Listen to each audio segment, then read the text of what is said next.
everyone, Jack here again for Forbidden Planet TV, here with another new Comic Book Day video. This will be my last new Comic Book Day video here in the hallowed walls of the FPTV studio, as well as for the year. Yes, FPTV takes a little break as we come towards the end of the year to focus on our Christmas-themed extravaganzas, which are on their way, so keep your eyes peeled. FPTV isn't going anywhere, but our regularly scheduled programming is being interrupted by Christmas festivities galore, so definitely keep your eyes peeled for that. So let's get cracking on the last new Comic Day video of the year. Just in time for an ending, we have a series that I have absolutely fallen in love with that has its last issue on the shelf this week, and that is Superman: The Kryptonite Spectrum issue 5 from W. Maxwell Prince, Martin Morazzo and Chris O'Halloran. If you've somehow managed to miss any of the issues leading up to the finale of Kryptonite Spectrum, if you don't know what the Kryptonite Spectrum is, it is a dreadfully charming story of Superman interacting with new kryptonite and exploring their effects on him before any of his villains get the chance to expose him to them and possibly defeat him and cause havoc to the planet. He's been treated along the way with some very special guests, some new faces, some old faces, to help figure out what all these kryptonites do, but as well to ignite different aspects of Superman's character. And Prince Morazzo have done a stupendous job at exploring the Man of Steel through so many different avenues, through a variety of lenses, and it's one of the most well-plotted, thought-out books I've ever had the pleasure of reading.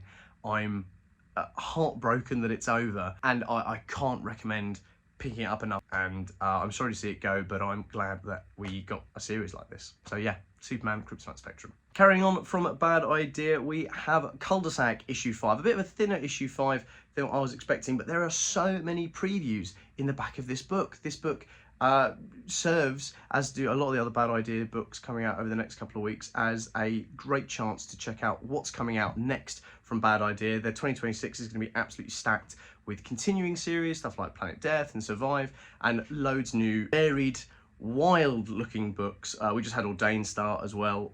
If you haven't checked out already, there is a Forbidden Planet exclusive variant for Ordained. So if you want to grab yourself a little piece of comic book history, definitely grab one of those. There'll be a link in the description down below for that. But yeah, Cul-de-sac, just because it's a shorter issue doesn't mean it doesn't pack a punch. Mike Carey is masterfully tying together so many different threads and plot lines. We're following the vampires, we're following the kids, and we're following the hunters. And as they begin to meet and link up and interact once again on their diverted paths, it's very intriguing how he's handling their different dynamics with one another. There's obviously a lot of violence, there's obviously a lot of threat, but at the end of the day, the protagonists are children.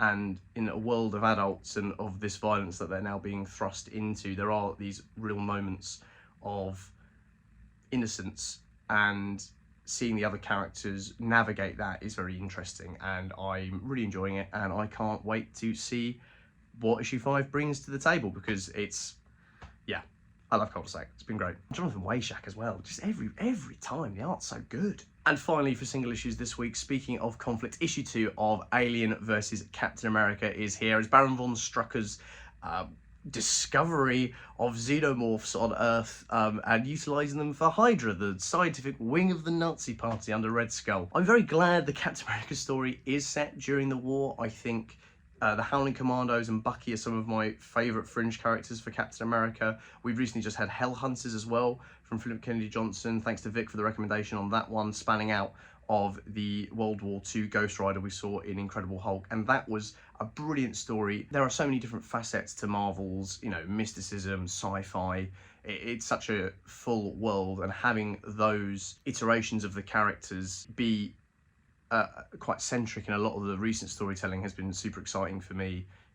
Having the Sorcerer Supreme, of World War II, things like that, and here as well. I don't think the Xenomorphs are going to be the only extraterrestrial entities when it comes to this conflict. And seeing Cap, not yet quite a man out of time, a man very much of his time in the 1940s, in a conflict, in a war zone, and the surprises and tribulations of that war being interrupted by an alien force which he has no frame of reference for is a great way to frame this book, and I'm really enjoying the series. And Mark Brooks got a fantastic cover here. I don't know why I've got such a penchant for the "We Want You" posters. I always find parodies in them and homages to them very funny. That Uncle Sam image and a face hugger on cap was just kind of the perfect little nugget of joy there. So yeah, great cover. Also hitting the shelf this week, The Moon is Following Us, Volume 2. If you haven't picked up Volume 1 and don't know the plot of the series, it is a heart-wrenching story, honestly, about two parents doing all they can to save their child from a fate none of them could have imagined ever being placed upon their family. And the dynamic between the husband and wife, Sam and Duncan, is it's really palpable. They're surrounded by fantastical, violent characters and bizarre sci-fi weirdness, and the arguments they have and the tension between them is so grounded in real relationships and in the actual struggles between, you know, when you raise a child. I've not done it myself yet, but I know how much of a pain I could be sometimes. And obviously you hear from your friends who start to have kids and from your loved ones and your family, and you see it, you know, in media all the time as well, and it adds a really human element that is necessary for a story like this, but it's executed just so perfectly. All of Dan Warren Johnson's books, when he handles topics like these, you know, he handles family relationships very well in Do a Powerbomb, and you know, the heart-wrenching stories in Murder Falcon. He's able to juxtapose these larger-than-life worlds and adventures with really normal feelings and emotions in such a palpable way, and I adore his work. And The Moon is Following Us is certainly a series to add to that long line of brilliant books. And if you're not picking it up, I highly recommend picking up Volume 1.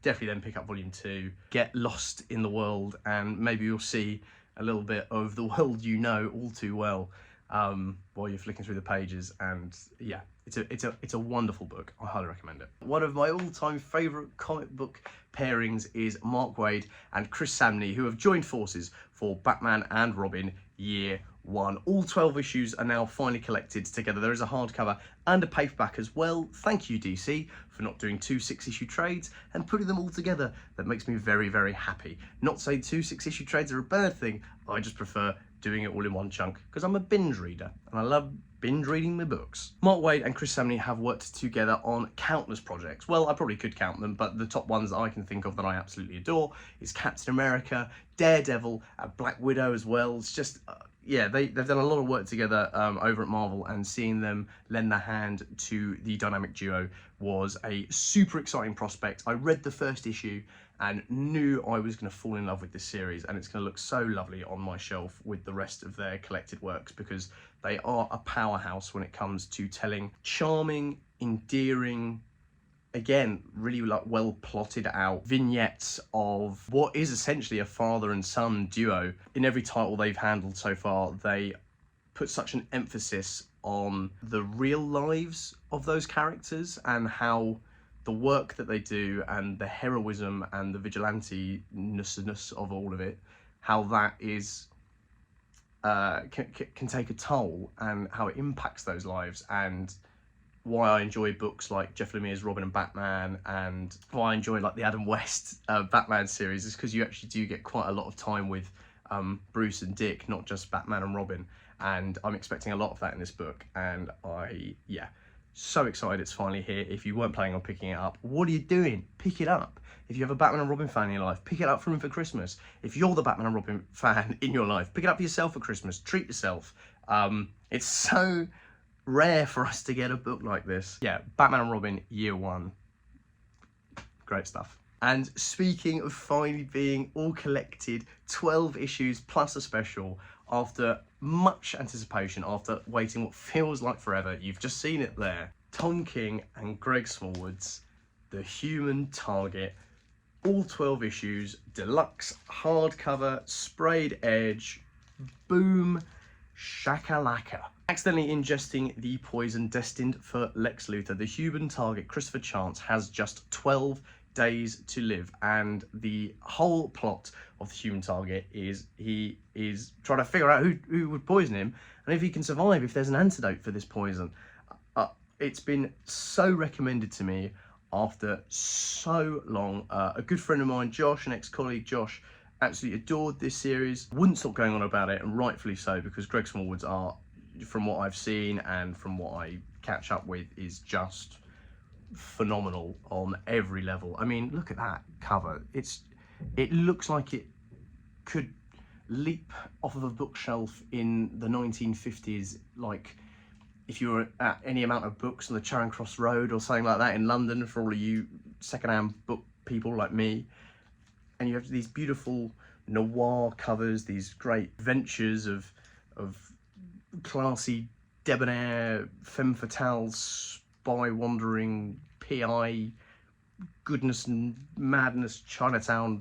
I've lost the ability to inner monologue, and I'm talking nonsensically, but I think when we get stories that ignite a nostalgia in us that doesn't feel forced and feels like a love letter, and when we have such dedication put in to rewarding people for, you know, putting up what is quite a bit of money, for trusting these creators and for trusting DC with our time, it feels really rewarding that we get books like this, that there is room for these sorts of stories in modern comic books, that it's not, and it can feel at times a bit like a cash grab. You know, there's so many different editions and variations and printings and reasons to pick those up, and first appearances and things like that, which I love, and I love to engage with in my own way, and with my community and with the communities at Forbidden Planet. But it can be quite overwhelming having a book finally be collected in all 12 issues in such an edition so long after it was originally released, and in such a different format to how it had been previously, the 2 paperbacks and the 2 hardcovers with completely different art. They've done such a great job at rewarding us as a reader and as a community for trusting them with that, and I really look forward to spending some time with Christopher Chance on his last 12 days on Earth, if they do end up being his last 12, and I can't wait for the journey. So yeah, that's it for the final New Comic Book Day video of the year. Thank you so much for everyone who's popped in and out of watching them, those who have watched every single one. Big shout out to my granddad, who watches every single one of these, as well to Roger Bolton, Steve as well, another FP Camden regular who always pops in to see me and ask where the New Comic Book Day video is. It'd be disingenuous of me to say that I don't make these videos for me, because I absolutely love talking about comics and sharing my passions for them, but getting to interact with you guys and chatting to my granddad about comics, and seeing the reach and meeting people who, even if they don't engage with my content, but are enjoying Forbidden Planet and get to see the effort that goes into bringing you all of these amazing stories and these collectibles, sharing those journeys of nerddom and fandoms and all that is really wonderful. It is just such a privilege to be able to do this. So thank you very much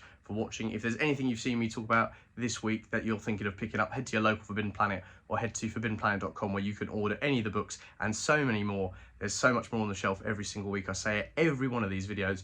The best way to find out what's coming out is to head down to your local FP and have a chat with some of the staff and see if you can find a new series to fall in love with.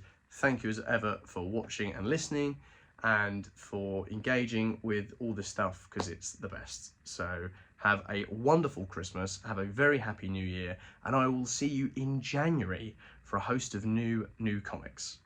Thanks very much. If you're enjoying watching Forbidden Planet TV and you're enjoying watching us talk to the world's most interesting and accomplished filmmakers, authors, artists, musicians, creators, subscribe right here. See you soon.